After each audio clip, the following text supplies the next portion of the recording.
প্রবাসে যারা আসবেন বাংলাদেশি ভাইয়েরা, আমি তাদের উদ্দেশ্যে সব সময় আপডেট দিয়ে যাচ্ছি যে ভাই, কাজ শিখেন, কাজ শিখেন, কাজ শিখেন।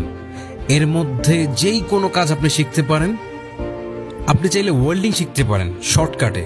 দেখুন, এইখানে একটি আপনাদের বোঝানোর জন্য, আমি কোনো কাজকে ছোট করতেছি না, আপনাদেরকে বোঝানোর জন্য দেখাচ্ছি যে এইখানে একজন আফ্রিকান ছেলে ঝাড়ু দিতেছে। কেন ঝাড়ু দিতেছে? ও হচ্ছে হেল্পার, আর কোনো ট্রেড নাই। ও হেল্পার বলেন বা লেবার বলেন, ওকে দিয়ে আপনি যা ইচ্ছা তা করা নিতে পারেন।